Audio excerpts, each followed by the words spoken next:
welcome to the Nursing Post podcast, All Nursing All the Time with Ashley Moore and Rosa Horsley. In this episode, we discuss the opioid epidemic and bring awareness to overdose from opioids and to the all well-known drug Narcan. Our goal is always to inform and start conversation. Some may call it the perfect storm. In 2000, JCO, which everybody in the medical field is aware of. We love JCO. Yeah. Nobody's eating in the nurse's station. Anyway. No, there's no drinks up here. There's no drinks. There's no food. And anyway, if you're in the medical field, you know who JCO is, period. They're the ones running shit. The show.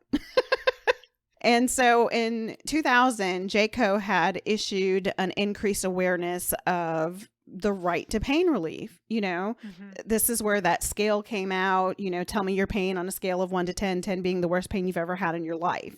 And it became an initiative like, okay, pain is real. We need to help relieve the pain of our patients. Right. So in 2000, they came out with this big initiative to relieve pain.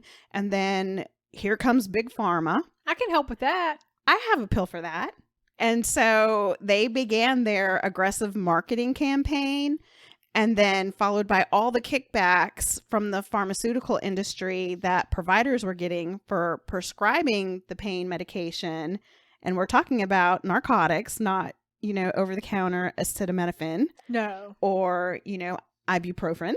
We're talking about addictive narcotics. Yes. And this is actually how the whole opioid epidemic and crisis began.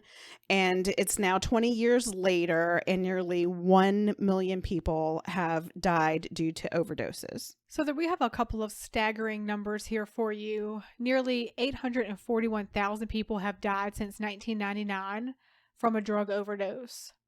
And in 2019, it is estimated that 10.1 million people 12 or older have misused opioids in the past year.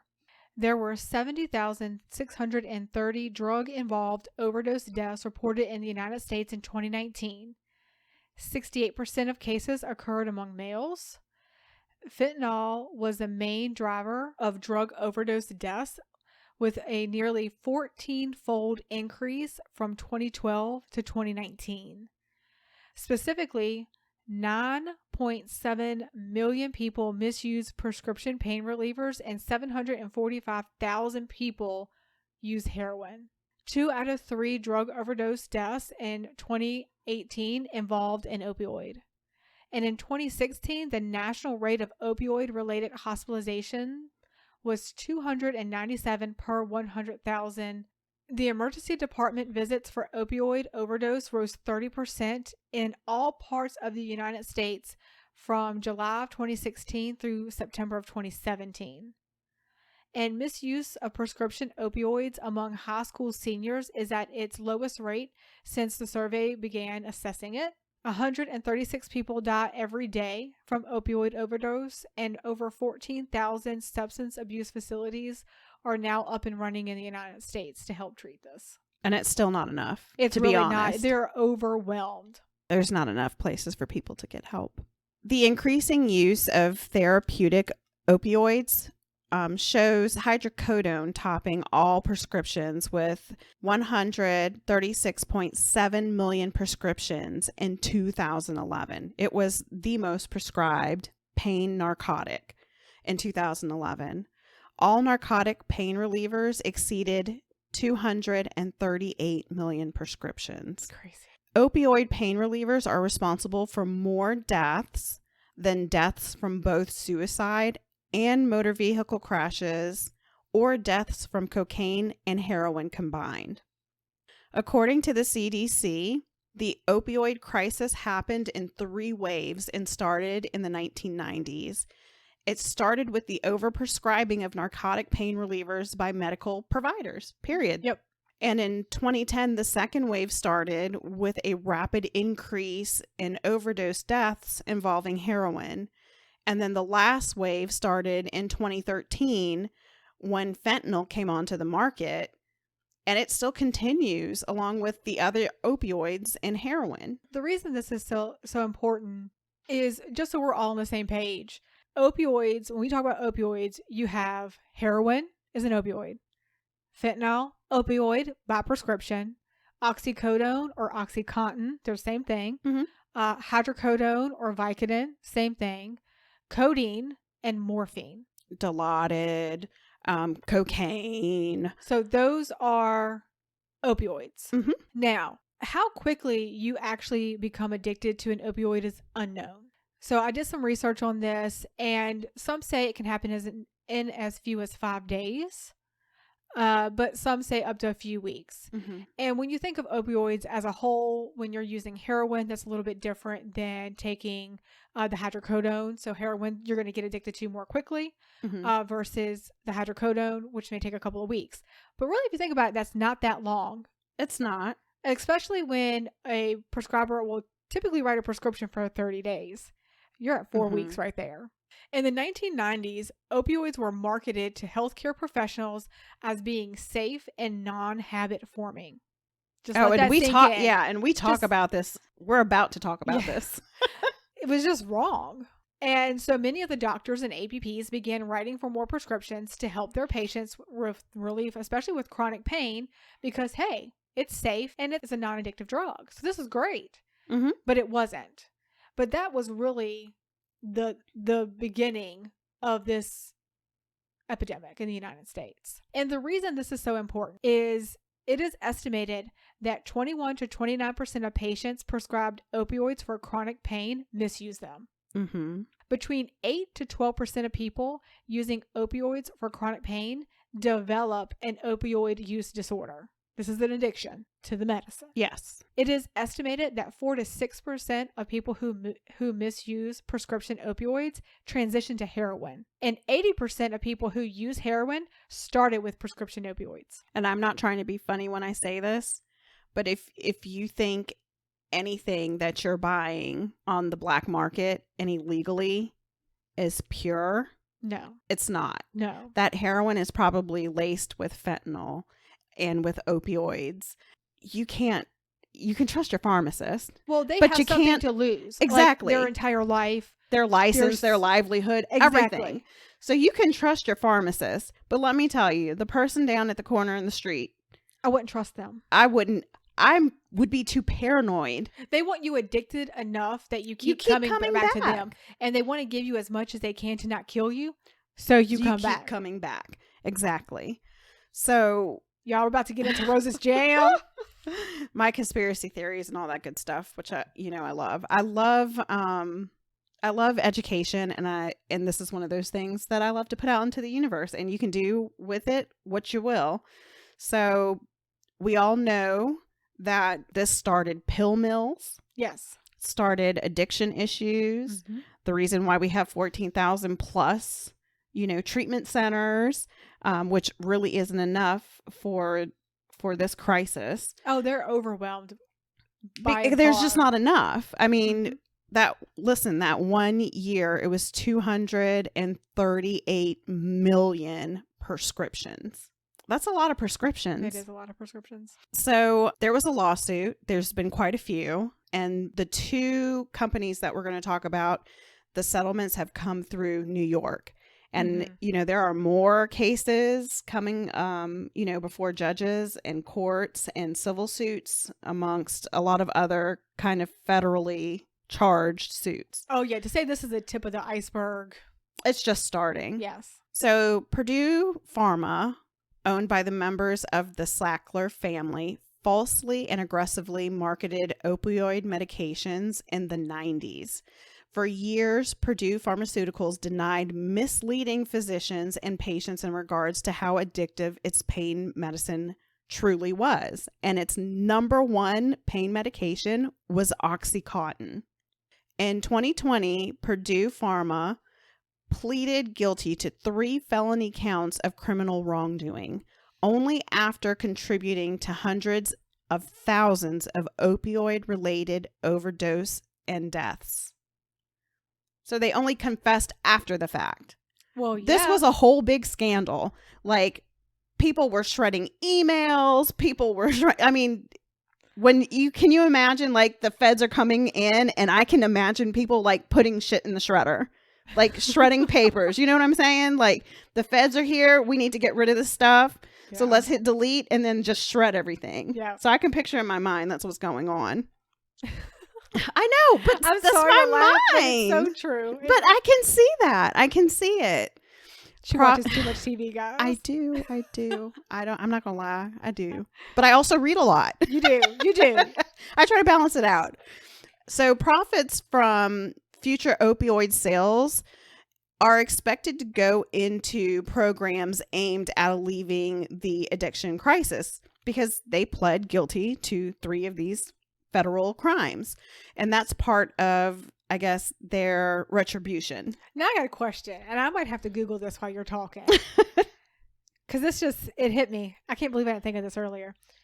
I wonder if they make the medicine that is used to treat opioid addiction. You go ahead and Google it, and I'm going to keep You talking. keep talking. We'll get back to that. And although Purdue was found guilty in an $8.3 billion lawsuit, the Sackler family agreed to forfeit $225 million of their personal wealth while admitting no wrongdoing and facing no criminal charges. This is crazy to me. It's absolutely crazy to me that they made so much money and that all they're willing to give for their personal wealth is $225 million. And on top of that, they probably took an Alford plea because they didn't admit to any wrongdoing and they're not facing any criminal charges. And in 2021, a judge approved Purdue's plan to restructure its company as a nonprofit. And by doing this, it protects the company from further and future legal action over these opioid cases. What did you find? Are you kidding? No, I'm telling you the truth. That's why I'm like, this is so crazy to me. Like, one judge, what is up? Like, why would you do that after all the deaths that this one particular drug caused? How are you now giving this company protection and restructuring ability as a nonprofit? And now because they're a nonprofit, you cannot bring any further legal action over opioids. The plan also included a blanket release from civil lawsuits for Purdue's billionaire Sackler family. So the family, even civilly, cannot be sued. So they're just saying this is the one lawsuit you get and that is it. Pretty much. And it said, as part of this reconstruction and reorganization of the company, the family has to contribute $4.5 billion to the settlement, plus pay the penalties and fines to the government of $225 million, which they can pay in installments within the next 9 to 10 years. And most of it will be going into like a national opioid trust fund, which would then be dispersed to states and to support, addiction prevention and treatment programs. And I found this in an article by the New York Times. Now, listen, $4.5 million in a settlement. The Sacklers are collectively worth about $11 billion. Girl, I was about to ask you that exact question. I wonder what they're worth today. Justice or no justice? For taking, responsibility or being forced to take accountability. I'll let you guys be the judge of that one. And so what I have found was it looks like in 2018, Purdue Pharma patented a new form of buprenorphine, which controls cravings and is used to treat addiction to opioids such as Oxycontin. So Purdue, who actually had to pay out all this money, quote unquote, to these individuals, they are actually still getting reimbursement on the back end for opioid addiction. That's crazy. Because you think about it, if they're making a medicine that is to treat opioid addiction, which they started, and now they're selling the treatment for it. Yes. They're still making out like bandits. Correct. This is crazy to me. So they created a problem and then so they can now solve they it. have a drug to solve, I guess. That's a really big word to use. Yeah, I don't know if you can ever solve addiction, right, but help treat it. Right. So, yes. That's absolutely crazy. They do have a medicine that is on the market that is used to treat pain as well as an addiction to narcotic pain relievers. So they're still getting paid. Yes. That's unbelievable. So Johnson & Johnson this year agreed to pay $230 million in a settlement in New York State that bans the company from promoting opioids. They also confirmed that it has ended distribution of these opioid products within the United States. They're also prohibited from lobbying opioid products at the federal, state, and local levels. Johnson & Johnson hasn't marketed opioids in the United States since 2015 and fully discontinued the business of opioids in 2020. However, they are not in the clear. The company will resolve opioid-related claims and allocate payments over the next 9 years. The opioid crisis has killed nearly 500,000 people in the United States within the last 20 years. So we have two pharmaceutical companies. Mm-hmm. One denied, and lied the whole way through. While the second one was like, you know what? We effed up. So you know what? I'm going to pay my dues and I'm going to step back and we're just not going to contribute to the problem anymore. That would be the more respectable approach. Absolutely. In my opinion. Absolutely. Hey, I'm admitting I made a mistake. Mm-hmm. I'm willing to pay my debt back to society, mm-hmm. and I'm willing to move forward. When you have one that's still denying. Justice or no justice, you decide. It's just amazing to hear these things happen. And then the first company is still profiting off the very same people.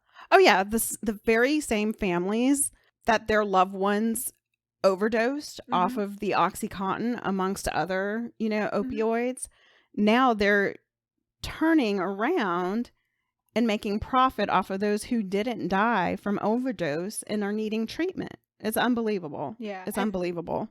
I also did a quick search for this as well, and I couldn't find anything in the, 2 minutes. I mean, I did find it in 2 minutes for Purdue Pharma, mm-hmm. but I didn't find anything where Johnson & Johnson's making anything to further I think they monetize off of this. Yeah. So good for Johnson & Johnson. For taking their lesson. And yeah.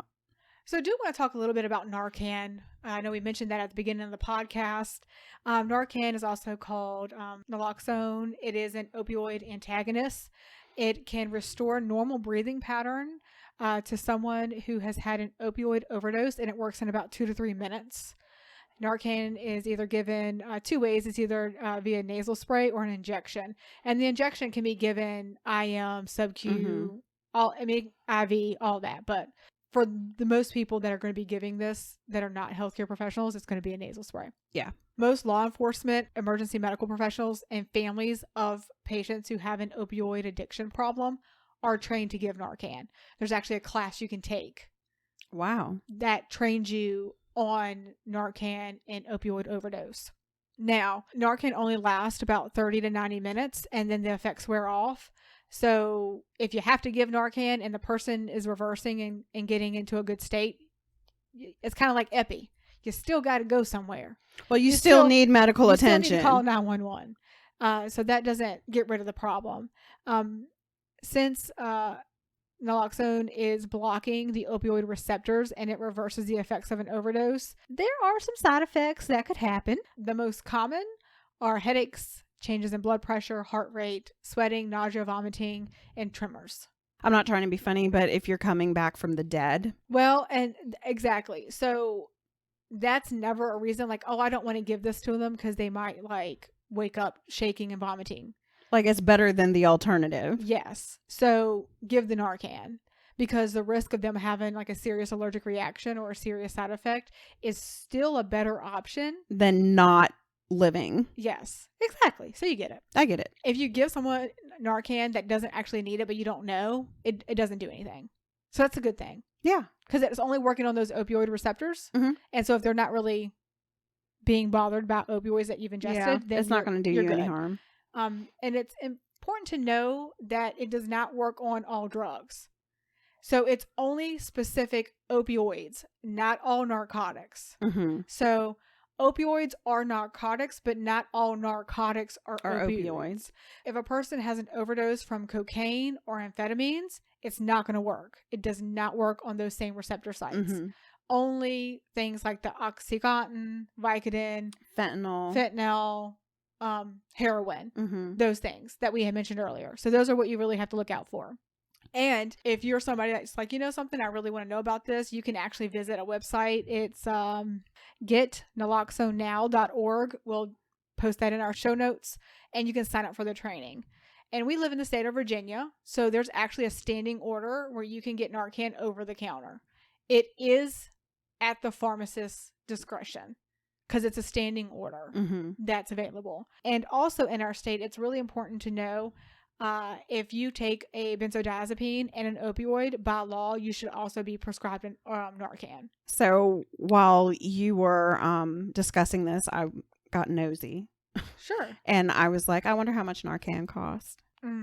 Sold over the counter, it says a year ago that 2 units was approximately $140.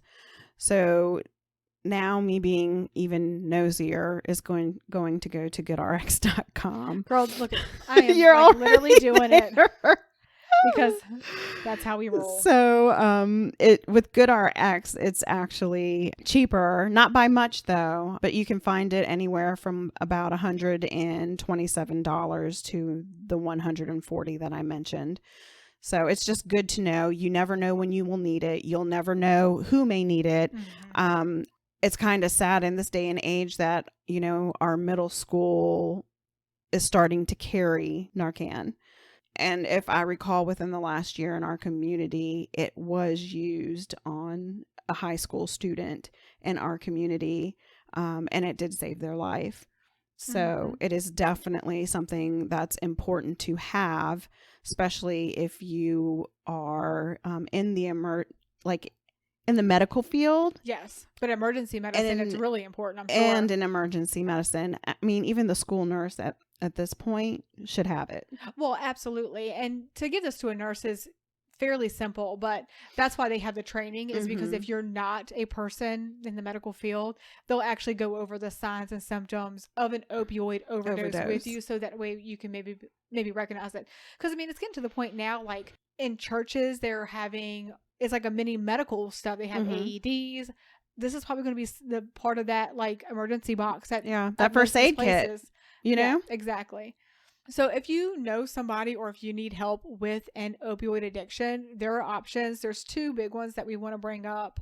One is you can dial 211. This is a local directory where you can find just about anything. It's really nice.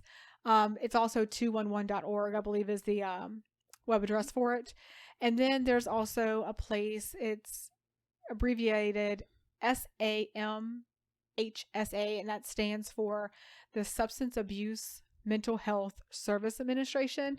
And it actually has an opioid treatment program where you can search your state to find places that you can go to find treatment. The 14,000 plus that we were talking about. Facilities. It's like finding a needle in a haystack. If you go to this web address, it'll be linked in our show notes. You can put in your state and it brings up everything. Brings up everybody in your state. Which is an awesome tool to have. It is. You can find our references on our website, thenursingpostpodcast.com, and subscribe to our podcast on your favorite platform. Be sure to leave your thoughts and comments. Thanks again for listening to The Nursing Post.